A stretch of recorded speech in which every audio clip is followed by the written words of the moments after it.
결혼 생활의 중심은 서로 다르고 또 참 서로에 대해서 잘 모르던 두 사람이 알아가고 또 서로 사랑하고 또 닮아가면서 하나가 되어지는 가정입니다.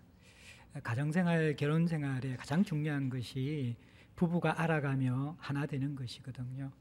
이것이 없으면 다른 것이 다 있어도 가정은 흔들리고 무너질 수 있는 것입니다. 마찬가지로 신앙생활이라는 것도 하나님, 어떻게 보면 피조물인 우리가 하나님을 잘 알지 못하는데 그 하나님을 알아가고 사랑하고 또 닮아가고 그 하나님과 연합하는 것, 이것이 신앙생활의 핵심입니다. 이 하나님을 알아가는 삶, 그 여정이 없는 가운데 하는 모든 신앙생활은 피상적인 종교생활이고 어떤 열심과 헌신과 다른 것들이 있더라도 그것은 우리가 제대로 복음을 모르는 것이고 또 신앙생활을 하는 것이 아니라고 말씀드릴 수 있습니다. 여러분들은 신앙의 여정에서 하나님을 잘 알아가고 또 닮아가고 사랑하고 있습니까? 대부분 사람들은 제가 잘 언급하는 것처럼 하나님을 피상적으로 알고 있습니다. 수학 공식이나 영어 단어처럼 차갑고 딱딱하고 무미건조한 하나님, 아니면 우리가 동화책 속에서 들었던 흰수염 날미며 지팡이 짚고 구름을 타고 다니는 무도사나 배추도사 같은 산신령과 같은 하나님, 아니면 또 신앙생활을 한다고 하더라도 여러분들이 그냥 자신이 만들어낸 하나님, 자기의 머릿속에서 다른 사람의 이야기 속에서 만들어낸 하나님, 그래서 나를 벌주는 하나님, 무서운 하나님, 본인이 만든 하나님을 섬기는 사람이 많이 있는 것이죠. 그러다가 이제 교회를 다니고 또 말씀을 듣고 성경을 알아가면서 하나님은 참 친밀한 분이시야, 따뜻한 분이시야, 우리의 아버지가 되시고 또 우리의 친구가 되실 수 있는 분이고 또 더 나아가서는 우리의 신랑과도 같은 분이야. 이제 그런 말씀을 들으면서 하나님을 조금 더 친밀하고 따뜻하게 그렇게 만나기도 합니다. 그러나 우리가 친밀한 하나님을 만날 뿐만 아니라 또 우리가 만나야 될 하나님이 있는데 그것이 바로 오늘 본문에 드러나는 거룩하고 또 두려우신 하나님, 경외함으로 만나야 될 절대 타자이신 크신 하나님, 그 하나님의 존재를 경험해야만 되는 것입니다. 초대교회가 복음을 제대로 경험하게 되자 엄청난 부흥의 역사가 일어나고 대항공동체, 하나님이 이 세상 가운데 세상을 담지 않고 하나님이 통치하시는 공동체의 모습들을 보여주기 시작했습니다. 그런데 오늘 초대교회에 처음으로 아주 강력한 시험거리, 문제거리가 던져집니다. 그것은 바로 아나니아와 삽비라는 부부가 저지른 범죄 사건입니다. 근데 이 범죄 사건은 겉으로 보면 헌금과 상관되어진 거짓과 기만의 사건이지만 더 깊은 부분에 들어가면 하나님을 제대로 알지 못했던 사람이 저지른 하나님이 임재한 공동체를 훼손하는 사건이라는 것입니다. 그래서 이 사건의 결과는 결국 이 예루살렘 공동체가 하나님을 제대로 경험하고 그것을 잘 극복하면서 그 거룩하고 두려우신 하나님 앞에 엎드리는 것으로 사건이 마무리되어집니다. 그래서 우리는 오늘 이 본문을 통해서 하나님을 제대로 알지 못하는 사람들이 저지르는 심각한 범죄, 어떻게 보면 그게 별것 아닌 것 같은데 이게 얼마나 심각성을 가진 것인가를 우리가 좀 살펴볼 것이고, 그리고 그것을 극복하고 난 다음에 하나님을 아는 여정 속에 더 깊이 들어가고 성숙하고 있는 예루살렘 공동체의 모습을 보면서 우리는 하나님을 제대로 알아가고 또 성숙하고 있는가, 함께 이 부분을 여러분과 함께 생각해 보았으면 좋겠습니다. 오늘 본문은 아나니아와 삽비라는 부부가 중심으로 등장합니다. 1절에 보면 아나니아라 하는 사람이 그의 아내 삽비라와 더불어 소유를 팔았다, 그렇게 합니다. 아나니아는 당시 유대사의 흔한 이름이었는데 여호와는 은혜로우시다라는 의미입니다. 그리고 삽비라라는 이 이름은 보석 이름입니다. 청옥이라는 보석 이름입니다. 그래서 우리 여성들 가운데 이런 진주 이런 자매들 있잖아요, 그죠? 보석 같은 이름인데 물론 한자라면 조금 다를지 모르겠지만 청옥, 이것은 아름답다라는 이름이거든요. 그래서 남편은 여호와는 은혜로우시고 아내는 청옥처럼 아름다워요. 어떻게 보면 환상적인 이 부부가 돼야 되는데 이 두 부부가 1절만부터는 참 아름다워요. 더불어 소유를 팔아. 어떻게 보면 이 예루살렘 공동체의 지난 시간에 이야기했던 가난한 자가 없도록, 그 가운데 가난한 자가 없을 정도로 자기 소유를 자기 것이라고 주장하지 않고 물건을 서로 통용하고 또 심지어는 밭과 집을 팔아서 나누어 줬던 그 모습에 도전을 받았는지 이 사람들이, 이 부부가 합의해가지고 더불어서 소유를 팔았다, 그렇게 이야기합니다. 그 소유는 아마 밭이었던 것 같아요. 부동산이었던 것 같은데, 근데 문제가 생겼습니다. 어떤 문제냐 그러면 2절에 보면 그 값에서 얼마를 감추었다라는 거예요. 뭐 밭을 팔아가지고 다 헌금하지 않아도 되는데 이 단어를 오늘 이 사도행전의 저자 누가는 그것을 감추었다라고 표현합니다. 그러면서 그 아내도 알았다라는 거예요. 이것은 아나니아 혼자서 업무를 꾸미거나 계획한 것이 아니라 부부가 서로 상의하고 공모한 그러한 계획이라는 것이죠. 예. 그리고 얼마를 감추고 얼마만 가져다가 사도들의 발 앞에 두었다, 그렇게 이야기하고 있습니다. 자, 그러면 뭐 자기가 밥한 가운데 얼마 조금만 일부만 헌금 드릴 수도 있는 것이잖아요. 근데 이것이 왜 초대교회의 범죄가 되어지는가? 4절에 이제 이 베드로가 이 아나니아와 삽비라가 가지고 온 헌물을 받으면서 이 사도들의 발 앞에 두었을 때 이 베드로가 이 상황에 대해서 영적인 분별력을 가지고 해석해냅니다. 그러면서 이것이 속인 것이다, 성령을 속이고 땅값을 감춘 사건이기 때문에 심각한 범죄라고 이야기합니다. 그럼 4절에 이들을 깨우치기 위해서 헌물에 대한 어떤 이 지식을, 헌물에 대한 성경적 관점들을 이야기해 주는데, 땅이 그대로 있을 때는 네 땅이 아니더냐. 초대 예루살렘 공동체가 밭과 집을 팔아서 서로 나눈 것은 강제력이 있었던 것이 아니라는 거예요. 예?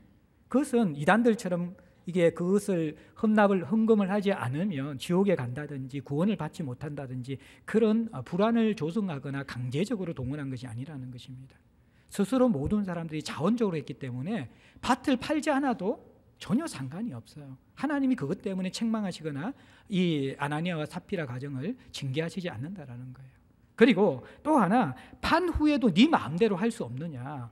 팔고 나서도 사실은 조금씩 뭐 다 하지 않아도 된다라는 거예요. 일부를 하는 것, 그것도 성경적으로 잘못된 것이 아니라고 그렇게 이야기하는 거예요. 예. 사실 뭐 우리가 모든 걸 다 팔아서 헌금하라 그러면 뭐 그게 안 되죠. 상황에 따라서 우리가 은혜 받을 때마다 이 은혜 시간이 지날수록 그게 빠지거든요. 지난 시간에 여러분들에게 나눔 공동체에 대한 비전들, 또 우리 공동체 아름다운 모습들 막 이야기하면서 마음이 뜨거워지고 나는 좀 나눠야 되지 않는가, 그런 마음이 든 사람도 혹시 있을 거예요. 근데 이 딱 말씀을 들을 때는요, 나누고 싶은 그 액수와 양이 좀 많이 올라가 있는 상태거든요. 은혜가 충만하기 때문에. 근데 주일날 딱 이제 이렇게 집에 돌아갈 때, 야, 이걸 다 해야 되는가 고민이 되기 시작해요. 그죠? 신학기가 다 되는데 애들 들어갈 돈도 많이 있고, 보니까 이게 우리 집도 이게 별로 이렇게 쓸 것이 넉넉하지 않는데 조금 낮추자. 그러면서 그 가운데 한 반 정도 낮추는 거예요. 그 사람에게 헌금하려면 주일날 와서 해야 되잖아요. 지정헌금. 주일날까지 근데 반이라도 그게 이렇게 지속되는가? 안 된다라는 거예요. 주일날 올 때 되면 거기서 또 깎이든지 아니면 다음 기회에 하지 뭐. 하나님 또 기회를 주시겠지. 대부분 우리가 이렇게 참 마음 먹은 대로 그렇게 헌신하는 게 쉽지 않잖아요. 그런데 이런 죄가 아니라는 거예요. 여기에 대해서 그 죄가 아니라 이들의 문제가 뭐냐 그러면 4절에 보면 거짓말한 것이고 하나님께 거짓말한 것이다, 그렇게 이야기하면서 이 사람들의 죄는 스토트 목사님이 이렇게 이야기하는데, 착복의 죄와 거짓의 죄, 위선의 죄, 이 두 가지가 함께 있다라는 것이죠. 무슨 말이냐 그러면 이들이 사도들 앞에 내 밭을 팔아가지고 소유를 팔아서 다 드렸습니다 라고 하면 소유를 판 모든 것이 누구의 것이 됩니까? 하나님의 것이에요, 자신의 것이에요? 하나님의 것이 되었죠. 그런데 그 가운데 일부를 감추었어요. 그럼 이것은 뭐냐 그러면요, 사실은 밭이 팔기 전에는 자기의 것이었어요. 그리고 헌금하려고 마음을 가지기 전에도 자신의 것이었어요. 그리고 또 일부만 헌금하려고 했다 그러면 헌금할 일부를 제외하고는 자신의 것이었어요. 그렇죠, 그죠? 그런데 이들이 사도들에게는 내가 밭을 판 모든 것을 헌금합니다라고 이야기했다는 거예요. 그러면 뭐예요? 밭 전체를 판 돈은 누구 것이 되는 거예요? 하나님의 것이 되는 거예요. 그죠? 그러니까 하나님의 것을 얼마를 감추었어요. 이제는 하나님께 헌금한 것은 자신들의 것이 아니라 하나님의 것이 되어졌는데 그것을 얼마로 감추었다는 거예요. 자, 여기에서 이 서로의 계산이 다른 거지. 아나니아와 삽비라는 어차피 우리 것이라는 생각을 가지고 있는데 사도는 그것을 분별하고 있는 것이죠. 하나님께 드린 것은 너희 것이 아니라 이미 그건 하나님께 드린 것이기 때문에 그것은 너가 하나님의 것을 도적질한 것이고 착복한 것이라는 거야. 그게 첫 번째 죄라는 거야. 그 다음에 두 번째 죄는 뭐냐 그러면 왜 거짓말했냐라는 거예요. 위선을 떨었냐라는 거예요. 그냥 일부만 내어도 되는 것인데 하나님께는 착복을 했고 그것이 우리들 공동체에서는 거짓말을 했는데 공동체에 대한 거짓말은 결국 하나님 성령을 속이고 하나님께 거짓말하는 것하고 똑같다. 그렇게 이야기하면서 이들의 죄를 지적하고 거짓과 위선, 착복의 죄를 지적하고 있는 것입니다. 그리고 나서 오늘 본문은 이 두 부부를 즉각 처형하거든요. 심판하거든요. 예. 베드로가 그들에게 진위성 질문하잖아요. 이게 전부 다냐? 다 팔아서 들었습니다. 그러니까 5절에 어떻게 되어집니까? 사탄이 내 마음에 가득하여 네가 성령을 주고 땅값 얼마를 감춘 5절 죄송합니다. 아나니아가 이 말을 듣고 엎드러져 혼이 떠났다. 이 엎드러졌다는 것은 쓰러져 죽었다라는 거예요. 그리고 혼이 떠났다라는 단어는 성경에서는 일상적인 죽음에서는 사용하지 않는 단어입니다. 혼이 떠났다는 단어는 하나님의 심판에 의해서 징계로 죽는 사람에게 사용되는 단어가 혼이 떠났다는 단어라. 결국 이 아나니아의 죽음은 너무나 갑작스럽게 놀라서 당황해서 심장마비로 죽은 것이 아니라 하나님이 즉각 심판해서 그 자리에서 죽게 된 것이에요. 자, 이 아나니아가 너무 가혹할 정도의 하나님의 잔인한 심판을 받게 됩니다. 그리고 3시간 뒤에 7절에 보면 삽비라 그 아내가 들어옵니다. 근데 아내가 지금 자기 남편이 죽었다는 사실을 알지 못한다 그래요. 우리의 상식으로는 이해되지 않죠. 가족인데 부부인데 어떻게 알지 못하는가. 그리고 더 황당한 것은 좀 후 이어지는 본문에 보면 3시간 지났는데 이미 아나니아는 무덤에 장사하고 나서 그 사람들이 지금 돌아오고 있어요. 자, 이것은 유대의 종교적 배경을 알아야 되는데 유대 사회에서 하나님을 향하여 심각한 범죄를 저지르며 하나님의 심판에 의해서 죽은 사람들은요 애통할 수도 없었어요. 그 사람의 죽음을 슬퍼할 수도 없고 그 사람의 죽음을 가족에도 알리지 않고 바로 즉시 그 사람을 장사 지내버리는 것이죠. 그것도 가족묘에 묻는 것도 아니고 마을 바깥에 있는 그런 공동묘지에 바로 장사를 지내버립니다. 그러니까 아내라도 그걸 알지 못하는 것이죠. 아나니아가 죽었는데 알지 못하고 삽비라가 3시간 뒤에 도착했는데 여기에서 지금 베드로가 다시 8절에 묻습니다. 그 땅 판값이 이것뿐이냐 내게 말하라. 이 말은 신문의 말이 아니라 원어의 느낌은요 어떻게 보면 아나니아가 불쌍하잖아요. 자기 땅 팔아가 헌금하고 죽었어요. 얼마나 어리석어요. 근데 이제 삽비라가 왔는데 이 삽비라도 맞냐? 거짓을 말하면 죽게 되는 거예요. 그러니까 베드로가 회개의 기회를 주는 거예요. 근데 정말로 이게 땅 판값 다가 맞느냐? 내게 다시 말해봐라. 분위기를 보고 삽비라가 이실직고를 해야 되는데 남편하고 공모한 게 있기 때문에 입을 맞춰야 되잖아요. 예, 답니다. 말하는 즉시 어떻게 되어집니까? 그게 답니다. 베드로가 주의 영을 시험한다라고 책망하고 나서 네 남편을 장사하고 오는 사람이 발이 문 앞에 지금 이르러 있는데 이 사람들이 쉬지도 못하고 다시 너를 메고 장사 지내러 갈 것이다.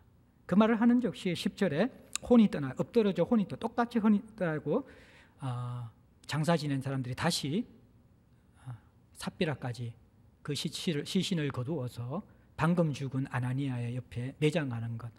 이 사건이 사실 오늘 본문의 많은 내용을 차지하고 있죠. 참 당혹스럽습니다. 만약 이 기준으로 오늘 신앙생활하는 저와 여러분들을 하나님이 다루시면 제가 지금 여기에 없을 거고 여러분들 저를 쳐다볼 수 없을 겁니다. 거의 여기 계신 분들 별로 없을 것 같아요.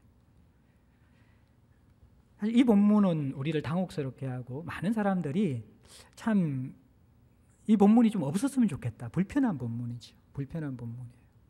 그리고 왜 갑자기 그 복음서에서 따뜻하고 인자하신 하나님이 사도행전에서 성령을 주시면서 정말 풍성한 은혜를 주신 그 하나님이 이 구약의 하나님처럼 막 이 사람을 이렇게 갑자기 죽일 수 있는가? 사실 이 구약의 하나님과 신약의 하나님 똑같은 하나님이에요. 똑같은 하나님인데, 근데 이들이 이제 하나님을 제대로 알지 못하고 있는 가운데 이 하나님은 참 두려운 하나님이죠. 우리 속에서 우리는 이런 하나님에 대해서 웰컴하지 않죠.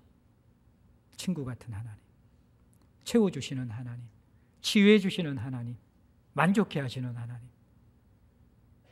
근데 기억해야 될 것은 하나님은 그런 분만 아니라는 거예요. 그러면 그 하나님은 우리의 종이지, 우리의 요술램프이지, 어떻게 피조물을 다스리는 하나님이십니까?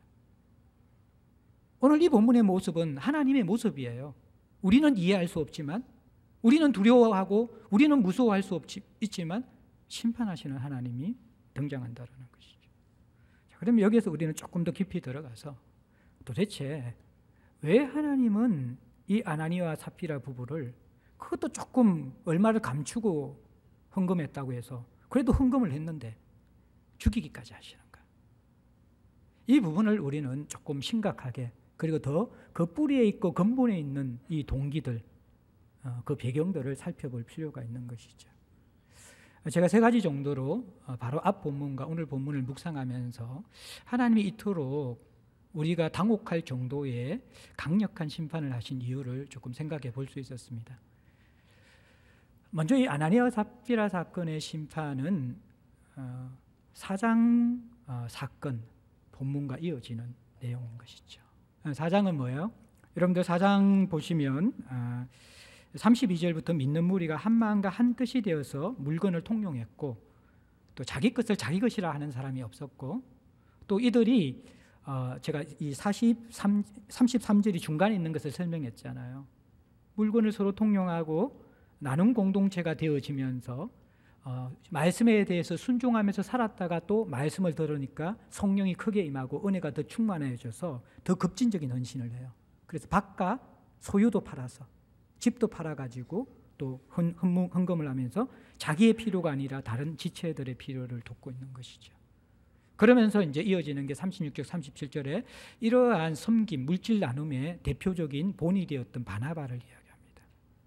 큰 밭을 팔아가지고 예루살렘 공동체의 필요를 채웠고, 또 이 사람은 사람을 위로하고 사람을 세우는 사람이기 때문에 위로의 아들 바나바라는 별명이 지어준 사람이었어요. 그러면서 4장이 마무리되죠.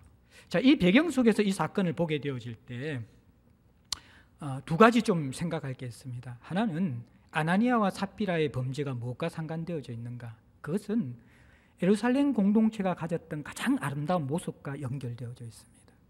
여러분, 특별히 물집 나눔의 모습만이 2장과 4장, 사도행전 2장과 4장에 반복 2번이나 이것을 언급하고 있는 것이죠. 그만큼 이것은 하나님 나라가 임한 공동체만이 보일 수 있는 아름다운 모습이라는 거예요. 공산주의도 그럴 수 있지 않느냐? 이단들도 지금 그렇게 하지 않느냐? 그것은 자발적인 것이 아닌 것이죠. 순수한 자발성을 가지고 이렇게 아름다운 나눔을 하면서 이 건강한 영향력을 미칠 수 있었던 것, 이건 복음이 아니고는 불가능해요.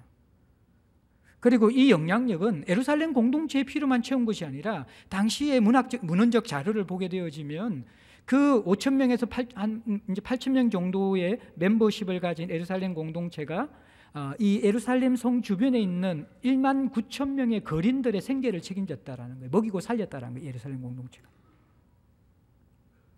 물질, 만몬을 이기는 게 힘들잖아요. 최고의 신이 만몬이거든요. 힘이 있잖아요. 오늘날 물질을 이기는 사람이 누가 있어요? 만몬을 이기는 종교가 어디에 있습니까? 다 만몬을 섬기는 종교지. 기독교도 지금 그렇게 되어가고 있어요. 그런데 이 초대교회 공동체는 뭐예요? 이 만몬을 이기고 있다는 것이고, 물질을 이기고 있는 공동체예요. 교회만이 보여줄 수 있는 대한문화, 대한사회의 모습, 그 아름다움이 지금 2번이나 반복적으로 예루살렘 교회에서 드러나고 있어요. 그런데 아나니아와 삽비라의 범죄는 바로 이것을 깨트리는 범죄라는 거예요. 예. 교회만이 가지는 생명력, 교회만이 가지는 그 아름다움, 그 실체와 열매를 깨트리는 범죄, 심각한 문제라는 거예요. 유산을 만드는 것은 너무너무 힘이 들어요.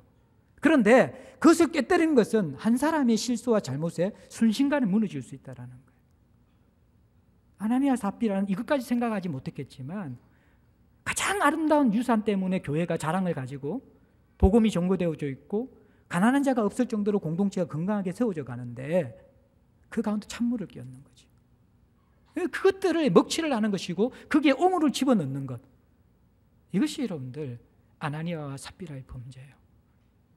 그런데 아주 정성껏 우리 이 금요 예배 때 우리 맛있는 미역국 이렇게 끓여가지는데 그 맑은 맛있는 미역국에 어떤 사람이 썩어서 먹지도 못하는 그런 쓰레기와 같은 음식을 확 퍼부어보면 어떻게 되겠어요? 이거 어떤 느낌인지 이해되시죠? 마찬가지라는 거예요. 그 정결하고 아름다운 성령이 역사하는 공동체에 이 아나니아와 삽비라가 그 아름다움을 깨트리는 심각한 범죄를 지금 저지르고 있다는 거예요. 왜 또 이 바나바와 연관시켜 보면요, 이 사람들의 죄의 속성을 알 수 있는 것이죠. 대부분 이 성경학자들이 아나니아와 삽비라가 예루살렘 교회에서 어느 정도 위치에 있었을까? 동의하는 것은 그들이 120문도 마가의 다락방에서 기도했던 초대 멤버 120명 안에 소속된 사람일 거다. 왜냐 그러면 지금 이들이 소유를 판 것은 바나바를 흉내내는 것이거든요. 그것은 바나바와 라이벌 의식을 가지고 있는 사람만이 하는 거예요. 새 가족들은요, 교회에 영향력 미칠 생각 안 합니다. 처음부터. 어느 정도 교회에 연륜이 되어지는데 저 사람은 중직자가 됐는데 나는 안 되었네? 똑같은 중직자인데 저 사람은 영향력을 미치는데 나는 왜 그래? 그런 사람들이 결국에는 시기가 일어나고 질투가 일어나는 것이죠. 아나니아와 삽비라는 중견 리더십입니다. 예루살렘 교회에. 그런데 어제까지 자기하고 비슷한 위치에 있던 바나바가 갑자기 교회 안에서 영향력이 커져버리는 거예요. 사람들의 관심이 집중되는 것입니다. 바나바 말은 누구든지 다 잘 듣는 것이에요. 점점 자기와의 격차가 벌어집니다. 두 부부가 이제 이야기하는 것이죠. 저 사람이나 우리나 비슷했는데 왜 이렇게 됐냐? 야, 바나바는 밭을 팔았잖아. 에이, 우리도 팔아보자. 서로 협의해서 밭을 팔았는 거예요. 팔았는데 사실 이 바나바가 밭을 팔았다라는 이 단어하고 아나니아와 삽비라가 소유를 팔았다는 이 단어는 다른 단어예요. 바나바에게 사용된 단어는 큰 재산을 처분할 때 사용하는 단어이고요. 아나니아와 삽비라가 소유를 팔 때 사용된 단어는 아주 적은 재산을 사용할 때 사용된 단어라는 거예요. 팔 때, 매매할 때. 그러니까 이 X 차이가 이미 바나바가 많았고 이들은 적은 X였어요. 근데 하나님 나라에서는 X가 많고 적고의 문제는 아니에요. 가부의 두렵돈을 하나님께서 받으셨는데 그 문제가 아니라는 거예요. 이들의 문제는 뭐냐 그러면요, 그 얼마 되지 않는 것을 팔고 나서도 감추었다라는 것입니다. 자, 그러면 이들의 마음은 뭡니까? 바나바의 영향력은 단순하게 밭을 팔았기 때문에 일어난 영향력이 아니라 하나님과의 관계와 그의 존재됨에서 일어난 영향력이었다는 거예요. 예? 그의 존재가 위로하는 자였잖아요. 성숙한 자였다라는 거예요. 그리고 하나님을 위해서 헌신하는 사람이었어요. 바나바는 성령을 통하여서 바뀌어진 사람이었어요. 존재의 됨됨이가 바뀌어졌고 하나님 앞에 자라가는 사람이었어요. 사람들이 존경하는 사람은요, 헌금 많이 한다고 사람이 존경하는 게 아닙니다. 예? 스펙이 좋다고 사람이 존경하는 게 아니라는 거예요. 그 사람이 장로든지 아니면 뭐 안수집사든지 권사든지 직분을 가졌다고 사람들에게 영향력을 주는 것이 아니에요. 날마다의 존재의 변화와 성장이 없는 사람들은 사람이 존경하지 않아요. 그리고 기질적으로 좋은 사람도 한계가 있어요. 그 사람도. 하나님 앞에서 다루어진 사람, 끊임없이 자라는 사람이 영향력 있는 사람이에요. 바나바는 그런 사람인데 아나니아와 삽비라는 존재의 변화 없이, 하나님 앞에서의 자라남 없이 사람들의 영향력을 미치고 싶다는 거예요. 교회의 문제가 이 문제예요. 잘하지 않는 거예요, 사람들. 그러면서 어느 정도 나이가 되면 영향력을 미치고 싶어요. 어느 정도 교회 신앙생활을 하고 나면 뭔가 자기 말빨이 교회에 먹혀 들어가야 되는 거예요. 어떤 행동을 할 때 자기 행동이 교회에 영향력을 미치고 무슨 문제를 좌지우지할 수 있는 그러한 능력이 자기에게 있기를 원하는 거예요. 교회는 그런 것이 아니라는 거예요. 신앙생활을 오래 한다고 해서, 직분을 가진다고 해서 영향력을 미치는 것이 아니라 이 바나바처럼 성령 안에서 변화되고 자라나야지 그것이 영향력이라는 거예요. 한국교회 문제가 뭔지 아세요? 자라나지 않았는데 연수가 오래되고 교회 오랫동안 무엇인가 이 봉사생활 여러 가지 역할들을 많이 했기 때문에 탑 리더 위치에 올라가는 것이죠.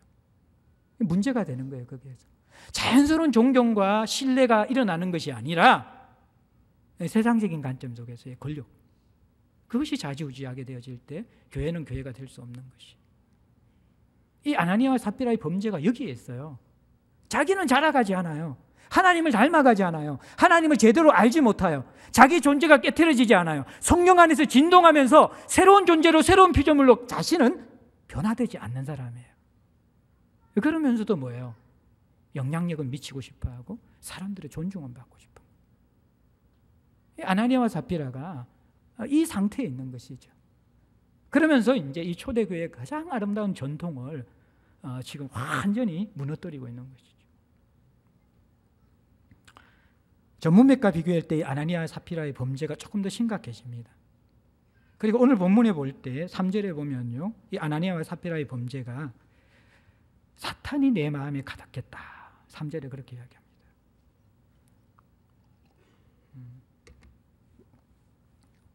사탄이 아나니아와 삽비라의 마음에 가득했다.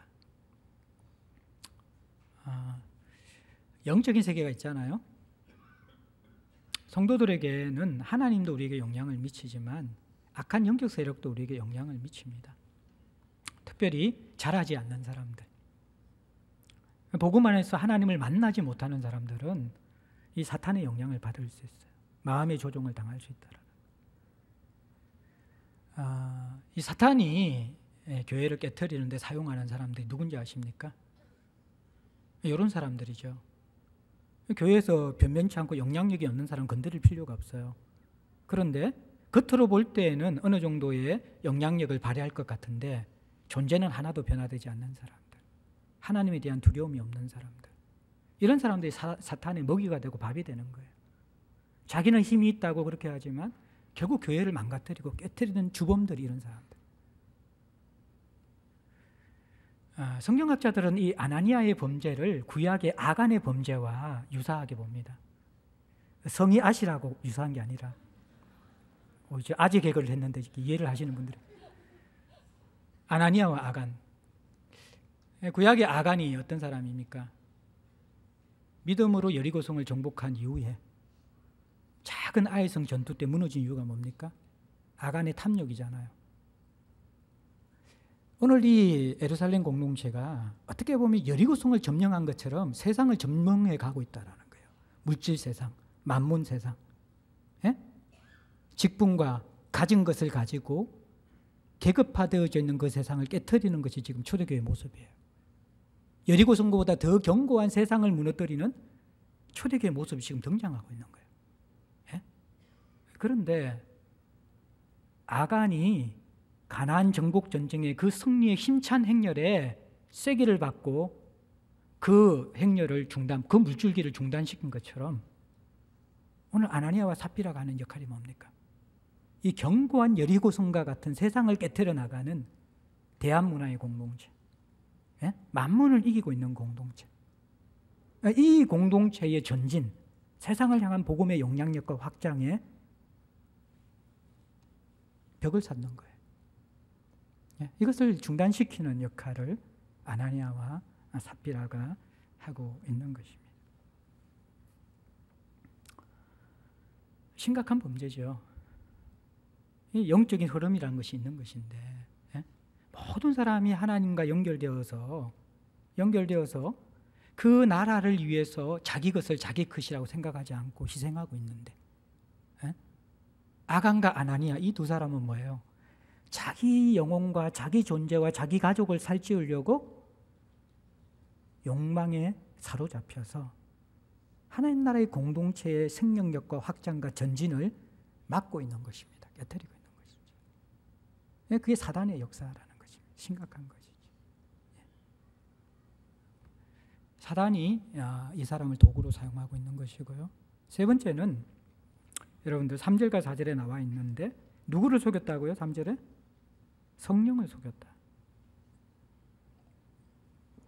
4절에 보면요, 후반절에 보면 사람에게 거짓말한 것이 아니라 누구에게 거짓말한 거라고요? 하나님께 거짓말한 거예요. 자, 이들의 심각한 죄 가운데 하나는 뭐냐 그러면 교회를 바라보는 시각이 너무 세속적이라는 거예요. 아나니아와 삽비라가 보게 될 때 예루살렘 공동체 구성원들을 보면요, 리더십에 있는 사도들의 학벌이 번번지 않잖아요. 라피 학교도 졸업하지 못한 갈릴리 촌떡이들이죠. 5,000명, 8,000명 되는 그 멤버십이 사회 상류층들이 아니라 예루살렘의 하류층들입니다. 세상에 볼 땐 스펙도 없고 별 볼 일 없는 초라한 사람들이에요. 교회는 힘이 없죠. 교회 안에 있는 사람들을 볼 때도 뭐 저를 보고서 무슨 죄가 뭔가 이렇게 뭐 있을 것 같습니까? 여러분들 볼 때 뭐 그렇게 있을 것 같습니까? 사실 교회는 별것 아니에요. 사람들만 보게 되어질 때. 도토리 키재기죠.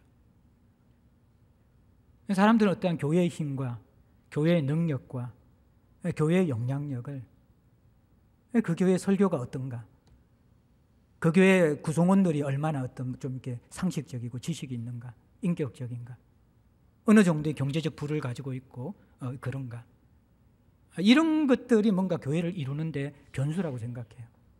다 세속화된 교회를 바라보는 시각이라는 거예요. 교회는 사람들의 총합이 아니에요. 그것을 뛰어넘는 그 무엇인가가 있는데, 이렇게 교회를 보는 순간 여러분들 이 교회를 세속적으로 보는 것입니다. 이들은 갈릴리 촌뚜기 같은 그 사도들에 대해서 별로 두려워하지 않았습니다. 그들은 성령 충만한 자였지만 어리숙하고 충분히 속일 수 있다고 생각했습니다.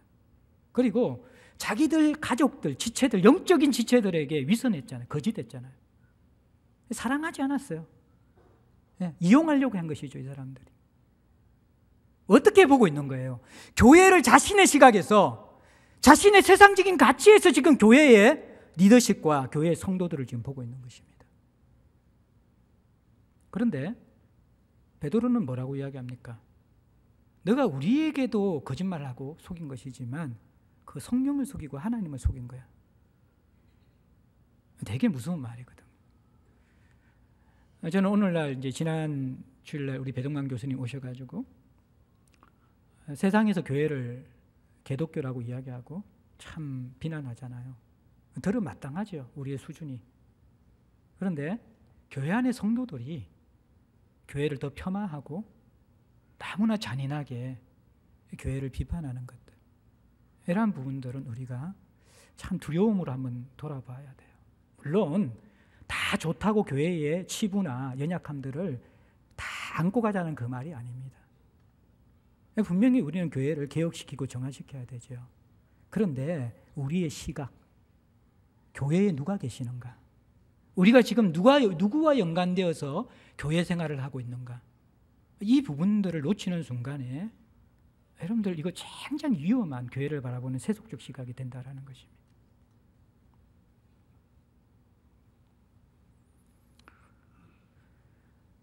조심해야 될 것이 여러분들 성도들을 향한 여러분의 자세예요.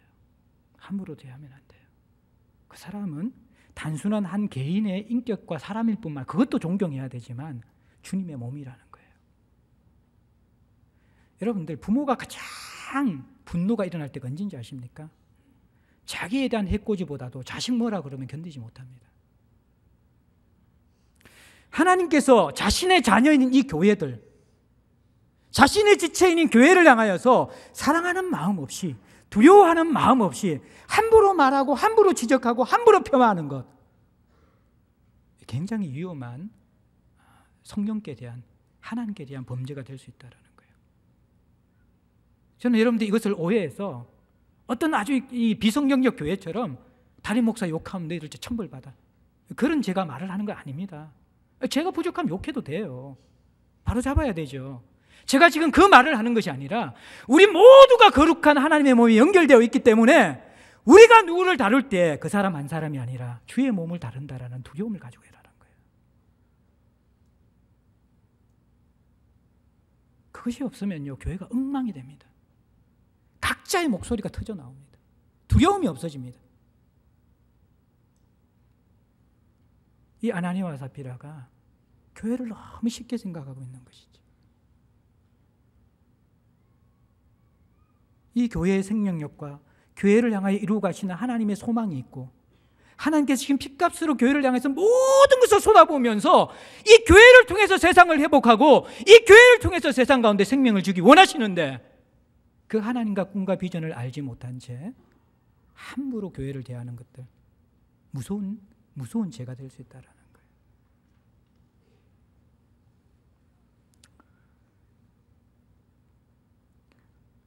이 아나니아와 삽비라의 범죄가 어떻게 보면 단순한 범죄 같지만 시기적으로 이것이 아간의 범죄가 가나안 정복 초기에 있었고, 아나니아의 범죄가 예루살렘 공동체가 이제 막 태동할 때 있었거든요. 이때 하나님의 건강한 권징과 징계가 없으면요, 완전히 무너져 버립니다.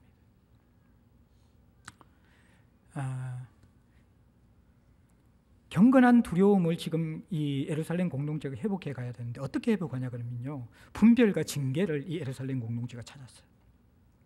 특히 베드로를 통하여서. 베드로가 하나님 앞에 깊이 기도한 사람이었고 성령 충만한 사람이었기 때문에 아나니아가 와서 이거 밭판 모든 돈입니다 내어놓을 때 알게 되는 거예요. 물론 이것이 이제 지식의 은사가 이런 경우예요. 지식의 은사는 그 사람이 말하지 않아도 그 사람의 영적 상태를 깨닫는 하나님이 주신 은사인데 목회에 필요한 거예요. 사람들이 막 이야기하는데 정말 문제는 이야기하지 않거든요. 근데 이 지식의 은사가 있는 사람은 그걸 알아요. 그러면 다 듣고 나서 조용히 그냥 이렇게 우회적으로 질문을 해서 그 문제를 끄집어내서 도와주는 것이죠. 이 지식의 은사, 목회할 때 정말 필요한 은사예요. 그걸 받았는지 아니면 직접 하나님 말씀해 주신지 모르겠지만 아나니아가 이걸 갖췄다는 것을 분별하는 분별력이. 오늘 지도자들이 이게 영적 분별력이었거든요. 깨워서 기도해야 되는 것이. 우리 청소년부가 이게 겨울 수련을 하고 나서 정말 은혜를 많이 받았는데 우리 이충일 전도사님이 위기의식을 느꼈어요. 너무 평안하고 문제가 없다라는 거예요. 문제 없는 공동체는 문제잖아요. 간절함이 없어졌다라는 거예요. 이제는 막 아둥바둥해서 조금 이제 뭔가 이렇게 되니까 간절함이 없어지면서 정말 위기가 이제 왔구나. 그래서 마치면서 회개 기도하고 또 태국 선교 갔다 와서 또 모여서 또 먹게 회개 기도하러 간다고 그래요. 분별을 계속 분별을 하려고 노력하는 거죠. 지도자가 그렇게 되어야 되는 거예요. 또 하나는 이게 하나님이 함께 하시는 권징, 징계가 일어나잖아요. 베드로가 책망하니까 죽는 거예요. 아나니아와 삽비라가. 리더십의 권징이 살아나는 거예요. 오늘날 이게 없어졌거든요. 교회가 교회되게 하는 3대 여러분들 이 표지가요, 말씀과 성례와 권징이잖아요. 네. 없어져 버렸어요 지금. 말씀이 다가 아니에요. 성례는 보이는 메시지잖아요. 이것도 우리가 잘 해야 되고요. 권징이 있어야 돼요. 우리가 죄인인데 말씀대로 삽니까? 듣는다고 삽니까? 그걸 잘 격려하고 때로는 꾸짖고 세워줘야 되죠. 근데 오늘날 뭐예요? 웬만한 교회는 권징이 없고요. 또 이게 권징이 너무 극단적이에요. 예. 사소하고 가벼운 죄를 너무 엄하게 다루는 공동체가 있고요. 중하고 무거운 죄를 너무 가볍게 치부하는 공동체가 있어요. 균형이 없어요 지금. 예. 약한 죄에 대해서는 긍휼을 베풀어야 되고 악한 죄에 대해서는 권징을 해야 돼, 징계를 해야 되는데 이 분별도 없고 균형도 없는 것이 오늘날 교회의 모습이에요. 이 교회가 여기밖에 없나? 권징하면 딴 데 가버려요. 안 된다는 거죠 지금 이게. 이 예루살렘 교회가 너무나 무서운 아나니아 삽비라의 범죄가 누룩처럼 들어와서 번져나가려고 했는데 깨어있는 공동체에서 분별력을 가졌고 거기에 합당한 건증을 했을 때 성령의 역사를 통해서 그것을 끊어내게 되는 것입니다. 오늘날 교회는 죄를 이길 수 있는 힘들이 점점 빠져나가고 있어요. 점점 세속화되어 가고 있고 기준이 낮춰져 가고 있고, 왜 상대직이 되면서 저 교회도 그런데 우리 교회도 이런 식으로 우리가 살아있는 그러한 하나님 앞에 깨어있는 공동체에서의 분별력과 징계가 점점 사라지는 것이죠. 근데 이 베드로가 그 역할을 잘 합니다. 자, 그래서 이제 그 결과로서 어떻게 됩니까? 이 교회는 더 건강하게 회복됩니다. 자, 5절과 11절만 같이 한번 읽어보겠습니다. 5절 읽겠습니다. 시작. 아나니아가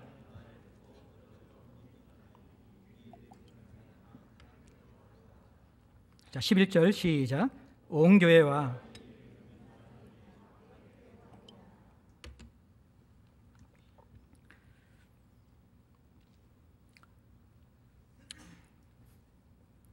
죄악 가운데서 무너질 수 있는 교회, 또 건강성이 훼손될 수 있는 위기였는데 초대교회가 이 심각한 범죄가 스며들어 왔는데 오히려 여기에서 다시 회복되어지는, 새로워지는 그런 모습들을 우리가 볼 수 있는 것이죠.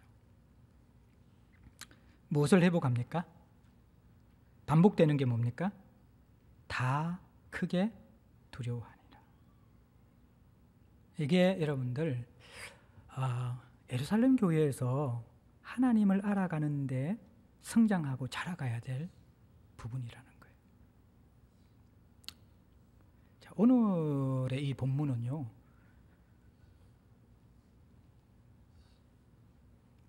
하나님을 알지 못했던, 제대로 알지 못했던 아나니아와 삽비라가 저지른 범죄예요. 하나님을 너무 가볍게 생각합니다. 교회를 가볍게 생각합니다. 그런데 하나님은 이 예루살렘 교회에 무엇을 가르쳐 주십니까? 하나님을 향한 두려움을 가르쳐 주시거든요. 예.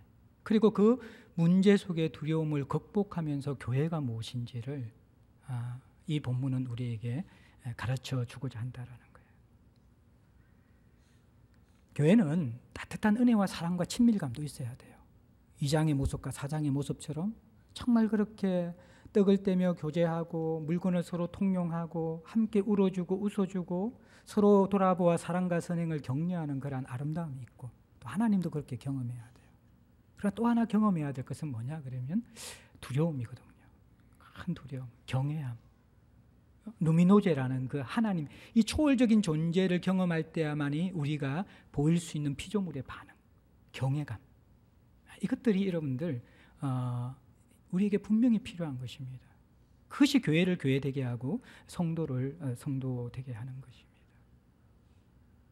그러면서 여기에 여러분들 11절에 온 교회라고 이야기하잖아요. 온 교회라고 이야기하잖아요. 이거는요, 이 사도행전에서 처음 사용되어지는 교회라는 단어입니다. 굉장한 이 메시지가 여기에 담겨 있는데, 사실 여러분들 이 교회라는 단어가 2장에 오순절 성령 강림 이후에 2장 41절, 42절부터 49절까지 그 초대교회가 엄청나게 막 기도하고 기도에 전심으로 힘쓰고 떡을 떼고 교제하고 막 복음이 전거되어지고 사람이 회심하게 되어지고, 이때 교회다 이야기하면 좋잖아요. 그렇죠? 아니면 4장에 박해 가운데서도 우리가 복음을 전하기 위해서 생명을 내걸겠다 그러고, 하나님 우리가 이 복음을 전할 때 우리는 보시고 복음 이 고난에서 건져달라는 게 아니라 고난 가운데 우리를 굽어 보시고 그리고 능력을 주셔서 담대히 복음을 전하게 하시고 그 실체로서 귀신도 쫓아나고 병고침도 일어날 수 있도록 그 기도할 때 그 담대한 공동체의 교회라고 이야기하면 좋잖아요. 그리고 또 사도 이 바나바가 막 이 바나바를 중심으로 해서 정말 급진적인 제자도와 나눔 공동체가 되어질 때 야 이거 교회다 그러면 좋잖아요. 근데 여기 교회라는 단어가 안 써요. 5장 여기에서 교회라고 처음 사용되거든요. 그래서 교회가 무엇인지 보여주는 거예요.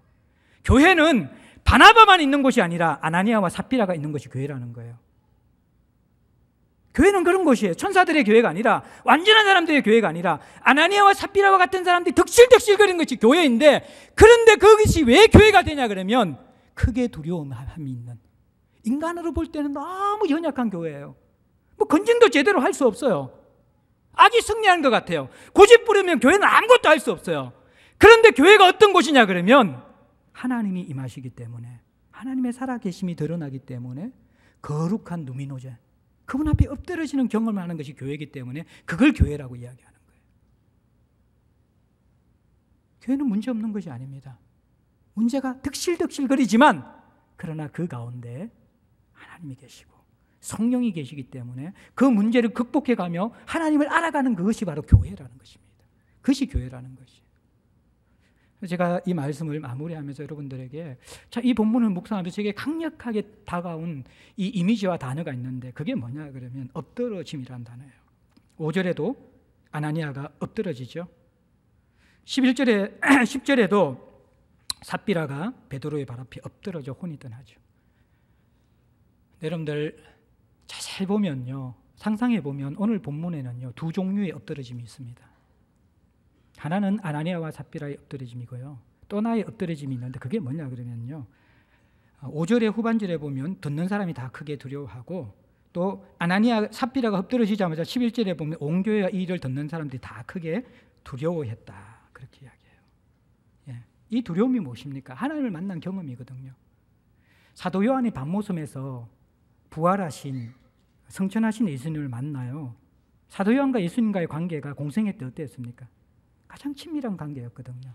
최후의 만찬 때 이 사도 요한은 예수님의 다리를 베고 누워서 식사를 할 정도로 친밀한 사이였어요. 그런데 부활하신 예수님을 만나고 사도 요한이 어떻게 반응한지 아십니까? 사도행전 1장 17절에 보면 내가 볼 때에 그의 발 앞에 엎드러져 죽은 자 같이 되매. 이게 요한의 반응이에요. 이게 두려움의 반응, 누미노제의 반응이라는 거예요. 예? 부활하신 예수님 앞에 엎드려 죽은 자 같이 되는 겁니다. 그게 어떤 이미지냐면 오늘 본문에 사도행전의 초대교회의 모습이에요. 다 크게 놀라니라, 다 크게 두려워하니라. 이게 바로 누미노제의 엎드러짐의 경험이라는 거예요. 결국엔 두 가지의 엎드러짐이 교회 안에 있는 거예요. 하나는 아나니아와 삽비라처럼 존재는 변화되지 않으면서 자기 욕심과 영향력을 채우려고 하다가 죄 가운데 엎드러지는 사람들이 있고요. 또 하나는 뭡니까? 하나님을 제대로 알아서 피조물의 자리에 우리가 내려서서 정말 그 하나님을 경외함으로 엎드러지는 그 모습이 있다라는 것입니다. 오늘 한국교회 문제가 뭡니까? 아나니아와 삽비라의 엎드러짐이 지도자부터 시작해서 모든 성도들에게 번져나가고 있다는 거예요. 탐욕, 이기심, 질투, 시기심, 이것 가지고 거짓, 위선의 신앙생활. 한국교회 지도자들, 저 같은 인간들이 다 그런 죄악을 저지르지 않습니까? 성도들이 그렇지 않습니까? 또 우리가 정말 이 세상을 이기고 세속을 이깁니까? 아나니아 삽비라 같은 그 탐욕과 비교의식과 자기 영향력과 자기를 살찌우고 싶어하는 그 기름기가 드득드득한 그러한 상태로서 신앙생활을 하면서 결국 무력하게 엎드러지는 거예요. 죄 속에. 또 하나의 엎드러지면 무엇입니까? 우리가 살아계신 하나님을 성령 안에서 선명하게 경험할 때 되어지는 주님 앞에 엎드러짐이에요. 이 누미노제의 경험. 이게 없으면 성도가 될 수가 없고 교회가 될 수가 없어요. 하나님에 대한 거룩한 경외심과 그 두려움을 잃어버린 것은 더 이상 우리가 만든 종교를 섬기는 거예요. 하나님은 절대 타자이시고 우리는 그분 앞에 대한 두려움을 회복해야 되는 거예요. 근데 그 두려움은 기쁨과 함께 동반되어지는, 기쁨과 두려움은 도저히 매치될 수가 없는데 하나님과의 만남의 그 경험에 경건하고 두려운 그 두려움은 바로 이런 것이에요. 두렵고 떨리는데 그 속에 희열이 있고 기쁨이 있고 감사가 있고 사랑이 있는 그 두려움, 그 경외감. 예배가 무엇입니까? 예배는 하나님 앞에 엎드려 우리 존재가 깨트려지는 것이 예배입니다. 예배. 우리가 그런 예배를 드릴 수 있어야 된다는 거예요. 그냥 우리 얻을 것, 아나니아와 삽비라처럼 내가 뭘 얻을까? 내가 무슨 유익을 얻을까? 그게 다가 되면 안 된다는 거예요. 물론 신앙생활 처음 시작한 사람은 그렇게 될 수 있어요. 근데 아나니아와 삽비라가 초신자예요? 아니라는 거예요. 안 바뀌는 거예요. 하나님을 제대로 알지 못하니까 두려움을 모르고 안 바뀌는 거예요. 계속 자기 때문에 엎드러지는 거예요. 하나님이 문제가 아니라 자기가 안 바뀌고 자기의 존재에 깨트리지 않고 자기에게 아무런 변화가 없으니까 결국 자기가 엎드러지는 거예요. 죄 속에서 사람들이. 오늘날 저를 비롯한 이 지도자들과 또 우리 한국교회 모든 성도들이 정말 우리 제자들 교회가 회복해야 될 것이 뭐냐 그러면 엎드러짐의 경험이에요. 여러분들 만약 그 하나님을 인식하고 예배에 참석하면 여러분들 우리의 모습이 좀 다르지 않을까요? 그 하나님의 몸이라고 우리 지체들을 바라볼 때 지체들을 대하는 우리의 태도가 다르지 않을까요? 그 경외함이 없어질 때, 두려움이 없어질 때 우리는 교회가 무엇인지를 모르고 성도가 무엇인지를 모르는 것이 되는 것입니다. 예루살렘 교회는 이것을 알아야 됐어요. 그래서 하나님께서 이것을 가르쳐주는 거예요. 너희들이 하나님을 알지 못하면, 제대로 알지 못하면 아나니아와 삽비라처럼 엎드러진다라는 거예요. 제대로 알아가라는 거예요. 우리가 유일하게 엎드러져야 될 분은 하나님 앞입니다. 발 앞에 엎드려 두려워하고 하나님 앞에 좀 죽은 것 같이 되어지는, 너무 펄펄펄펄 살아가지고 내가 할 수 있다는 그 교만에 좀 사로잡히지 말고 엎드려져 죽은 자 같이 되어지는 그런 하나님 앞에서의 피조물의 모습들 우리가 회복하고 한국교회가 회복해야 될 하나님을 알아가는 여정의 가장 중요한 요소입니다. 이러한 하나님을 알아가는 은혜가 여러분들에게 있기를 주의 이름으로 축복합니다. 찬송 드리겠습니다. 찬송가 27장입니다.